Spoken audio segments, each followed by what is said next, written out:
Hello, and welcome back to the Caliphs, the rise and fall of Arab power. My name is Zaid Wahab, and today we'll discuss the abrupt end to Omar's reign and the selection of his successor. While Omar's own path to leadership was straightforward and generated very little disagreement, Arab sources retelling the history we'll cover today contain many biased and, let's say, emotionally charged narrations. This may remind you of Abu Bakr's selection as the first caliph, and indeed, here too, Sunnah and Shia histories take different positions on what happened and why.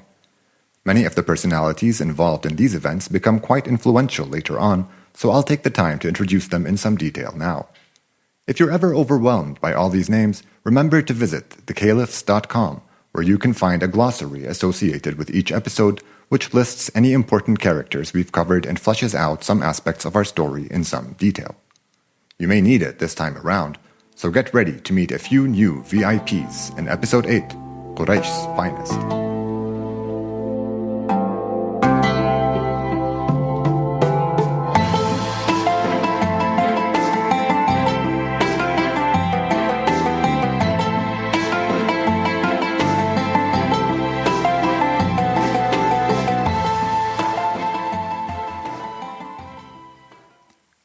By 644, Omar's utopian reign had stretched on for 10 bountiful years.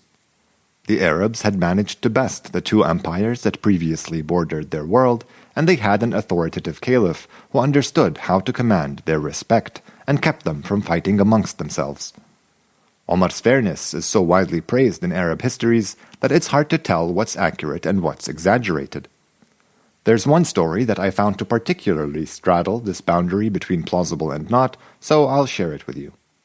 It's about the chief of the Ghassanids, Jubla, who by the early 640s had converted to Islam along with the majority of his confederation.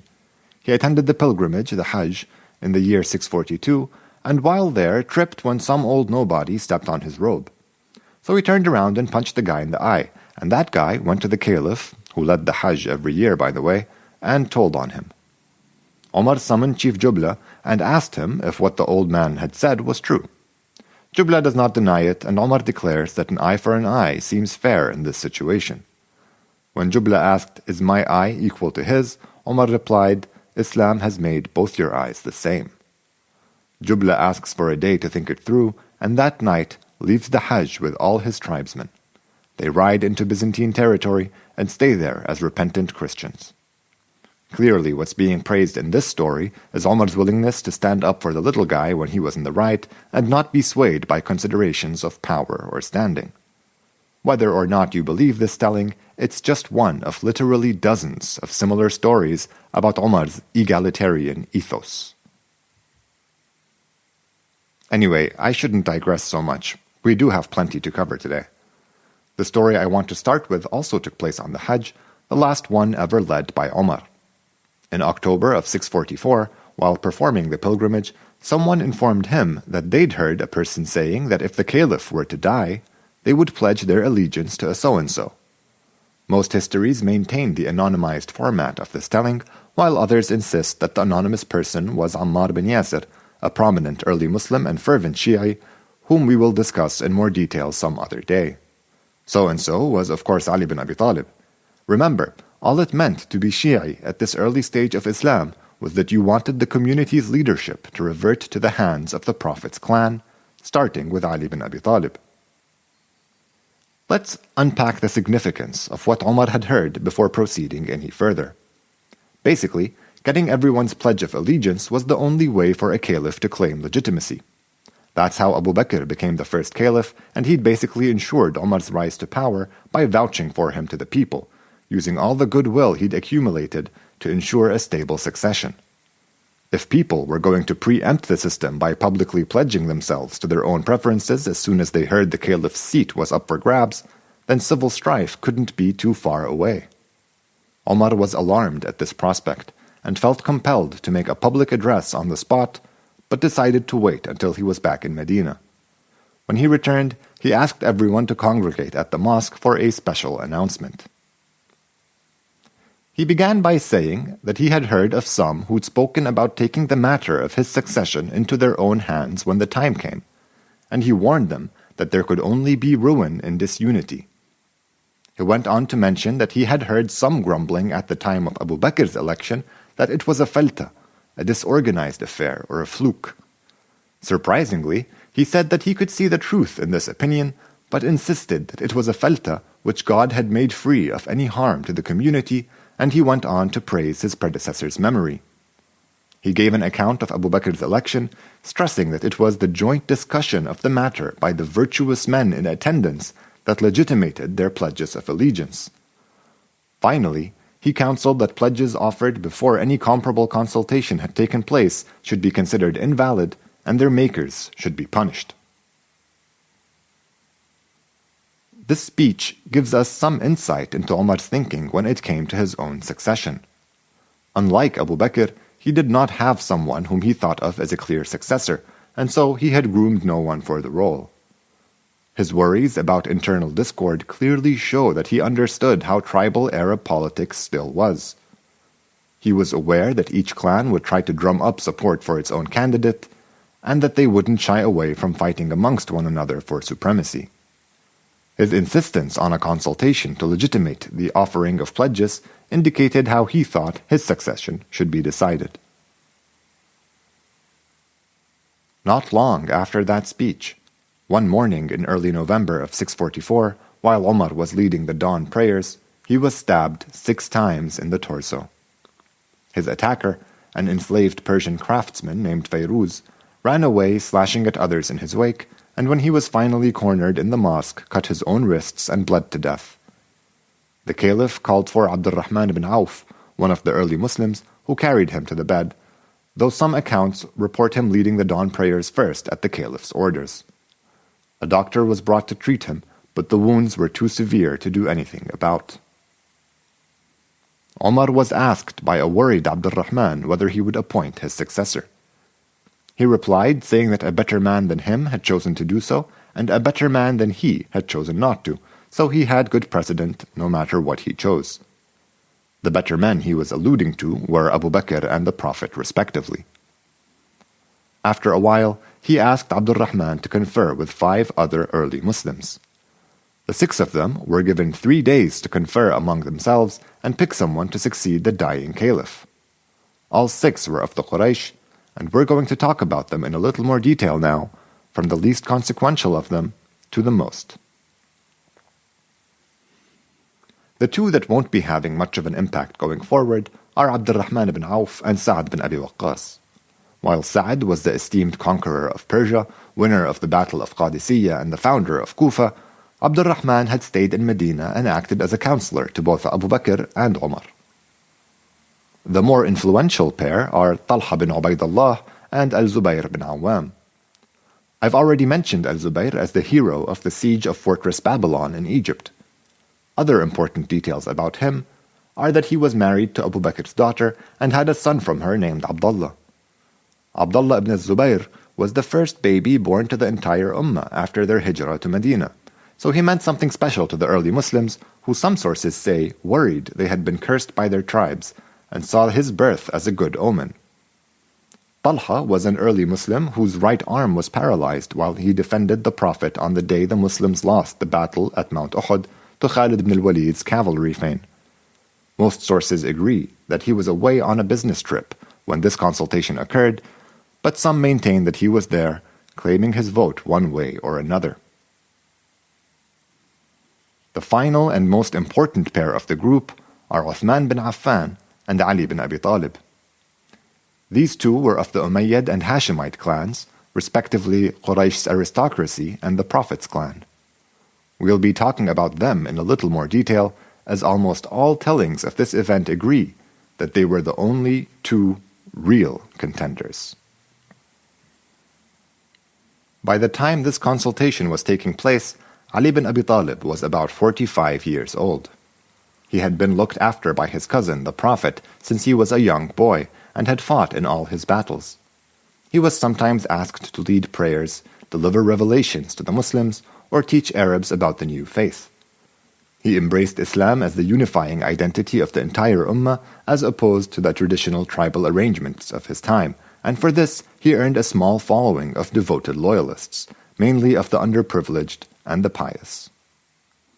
He had married the Prophet's daughter Fatima, and they gave him two grandsons, Hassan and Hussein, both around 20 years old by this point. After Fatima died, Ali began to remarry, but of all his children, you mostly need to remember Hassan and Hussein, the Prophet's grandchildren, and two others, both named Muhammad. Why did he have two Muhammads? Well, one of them was a stepson. After Abu Bakr died, Ali married one of his widows, and together they raised his son Muhammad bin Abi Bakr, who was only 2 years at the time of his father's death.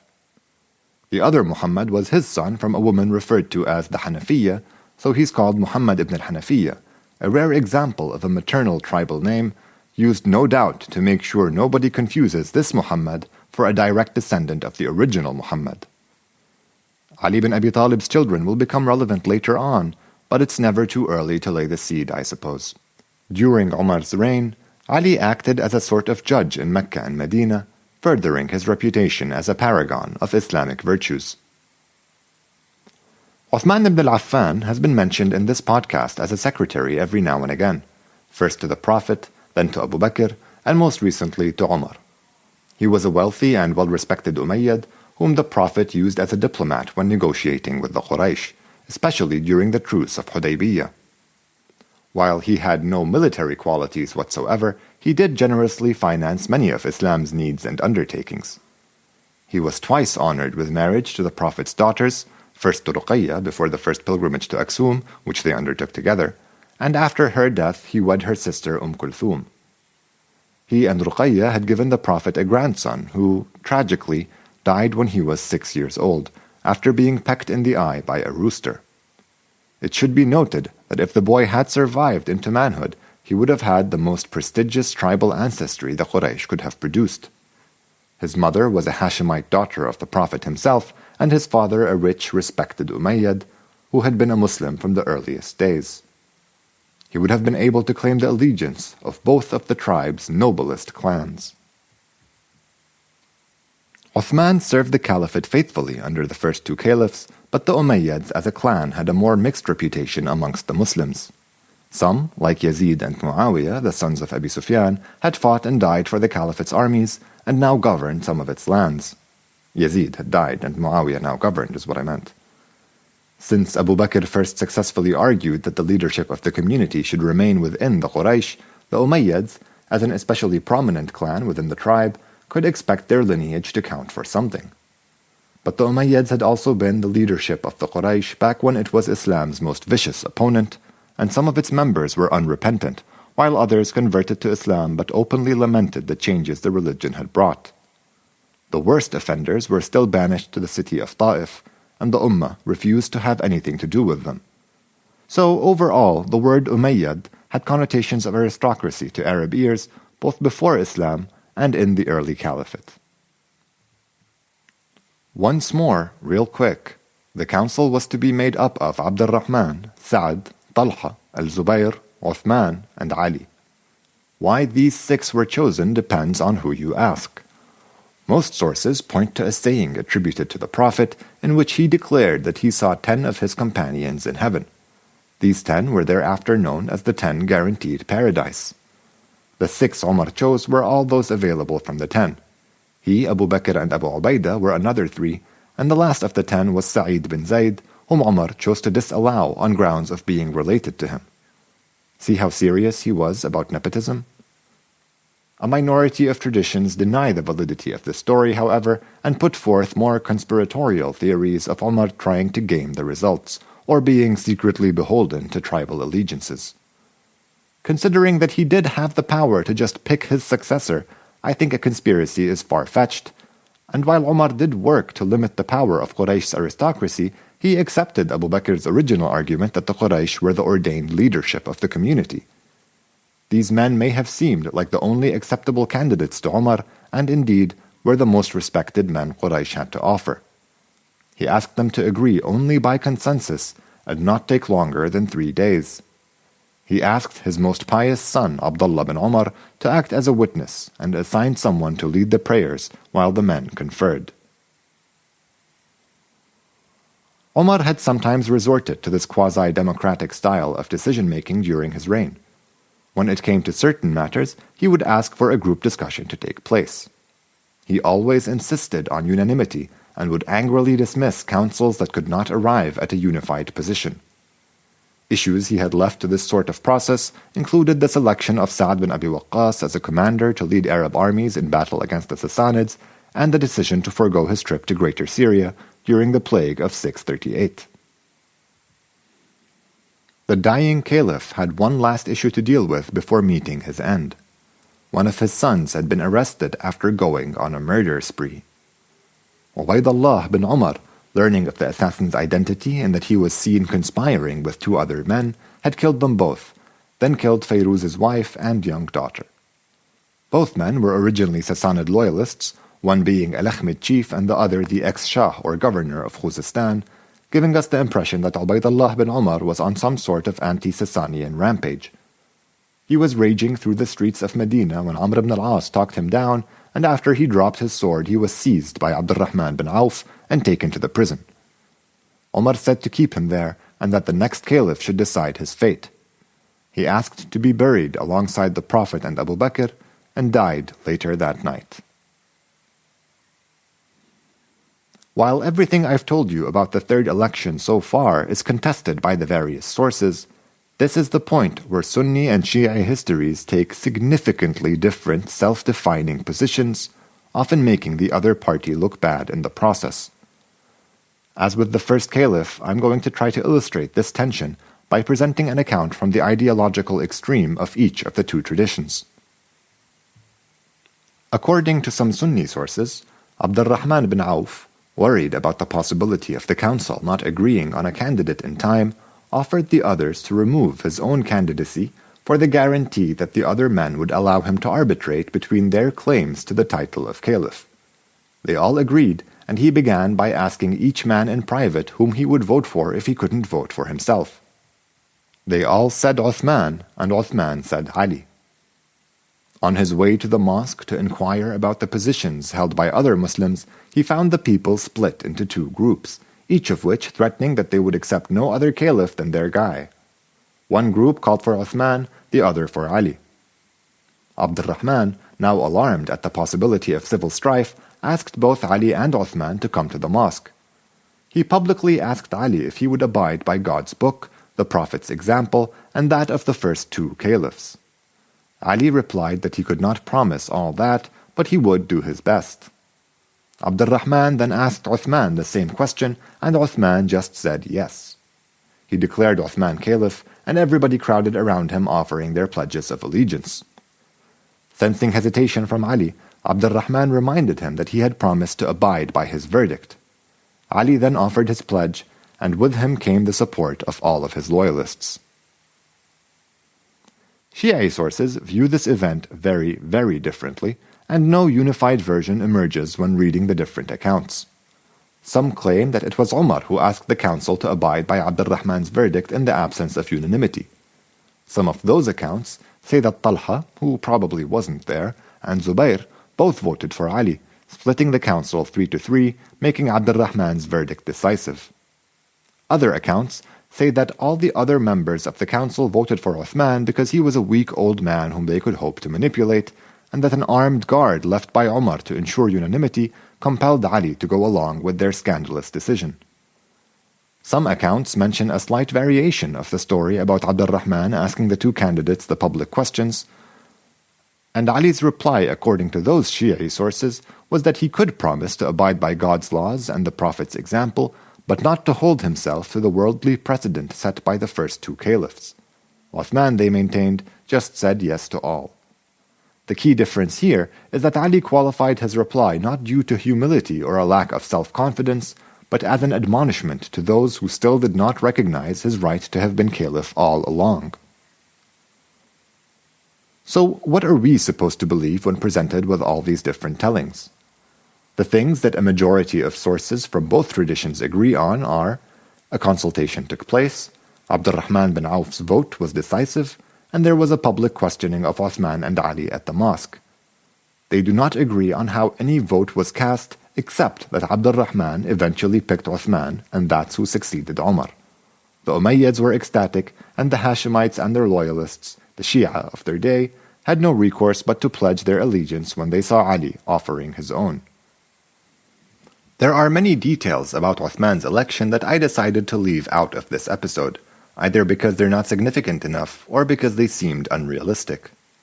This is a good point to share an example of the latter, a conversation narrated by Abdullah ibn al-Abbas in which he asked the caliph about his opinion on each of the 6 men of the council. It is highly probable that the story is a fiction attributed to Abdullah ibn al-Abbas at some later date. I say this for 2 reasons.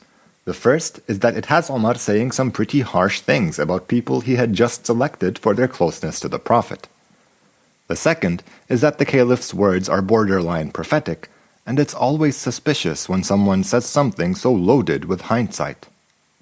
Still, if you agree that Omar must have had a deep understanding of his people, it's possible that the story may reflect views that weren't all that far from the ones he held personally. Omar began by dismissing Abdurrahman's chances, saying he was too weak for a position that needed a strong and decisive leader. He called Sa'd valiant on horseback, but useless as a commander of anything that wasn't a battle. Talha he described as a vain, prideful man whom God would never allow to rule over his people. Al-Zubayr was praised for his bravery, but called a devil for his frequent violent tantrums. I want to note here that the Arab sources, far from being interested in any feminist issues themselves, often go out of their way to describe how infamous Al-Zubayr was as a wife-beater. His wives were quick to ask for divorces, and it seems that Abu Bakr's daughter only stayed with him thanks to her father's repeated urging. Omar continued by saying that a council of Qurayshis would not pick Ali as a caliph because the position would never again leave his clan if they did, but was sure to go to his children after him and theirs after them. Finally, he said that Uthman would not be able to resist favoring his own clansmen if he were made caliph, and that the other Arabs would have his head when he treated them unfairly. Let's ignore the rhetorical takedowns of the others and focus on what the caliph supposedly said about Ali bin Abi Talib. While this story does not appear in some of the most authoritative sources, those do contain accounts with the same point being made about Ali. In Al-Tabari's history, Omar is reported to have asked his Hashemite counselor Abdullah ibn al-Abbas whether Ali still thought he should be made caliph. When he got the affirmative answer he was expecting, he asked Abdullah whether he knew why Ali would never attain leadership, then went on to explain that all Qurayshi clans wanted to lead the community, and that they understood that once a Hashemite was made caliph, there would be no going back. If you believe that Omar truly understood this, then you can see why some say that he had biased the process of selecting the next caliph against Ali. Ali had shunned the tribal elite his entire life, and his presence on the council could only serve to unify it against his candidacy. I am not the first to note this, and Al-Tabari includes an account narrated by Abdullah ibn al-Abbas saying he told Ali that agreeing to take part in the council could only harm his chances of ever becoming caliph, but Ali replied that he would hate to split the community by dissenting to take part. Let us not get dragged into the controversy of the third election any further. Uthman became the third caliph to lead the Ummah in November 644, making him 65 at the time. Literally the first thing Uthman had to decide was the fate of Ubaydullah bin Omar. The new caliph chose to pardon him, saying he would pay the required blood money from his own wealth. Many objected to this as they saw Ubaydullah's behavior, especially the murder of the assassin's 3-year-old daughter, as beyond the pale, and they protested to Uthman that this ruling was religiously unjustifiable. Sources report him responding with the question, "And is it just to spill his blood now, when his father's was shed only days ago?" I guess it was a tough call either way, but this episode gives us our first example of a time when many in the community, Ali chief among them, found Uthman's judgment to be too deferential to tribal lineage and insufficiently concerned with religious precedent. I don't mean to foreshadow too heavily, but I wanted to end the episode with a different, more symbolic story. Remember how I once mentioned that Abu Bakr, the first man to be called Khalifat Rasulullah, successor to God's Prophet, always sat one step lower on the Prophet's pulpit than Muhammad himself when speaking to the people? Omar is said to have continued the symbolic act, literally taking it one step further by sitting another step down the pulpit. When he was first addressed as caliph, he was called Khalifat Rasulullah, or successor to the successor to God's prophet. He complained this title was too long, and when Amir al-Mu'mineen was suggested instead, he took a liking to it and used it often. It literally translates as commander of the faithful, which attests to the militaristic nature of Umar's early caliphate. Anyway, when Uthman was made caliph, he is said to have upended both of these symbolic traditions. He sat all the way up where the Prophet used to sit and shortened his title to Khalifatullah, which, as God can't logically have a successor, translates more like God's agent on earth. Arab histories report people saying dramatic things like, "Evil has been born on this day," in response to witnessing these shocking changes in the first days of Uthman's caliphate. While I feel certain that this story is a fiction from a later time, one after Uthman's controversial tenure as caliph had come to an end, I have no proof to point to besides the emotional language and symbolic ideas used in the telling. As will become clear over the next few episodes, Uthman's long reign provoked strong reactions. It was intensely praised by some and as intensely reviled by others. Join me next time so we can start getting into it here on The Caliphs, the rise and fall of Arab power.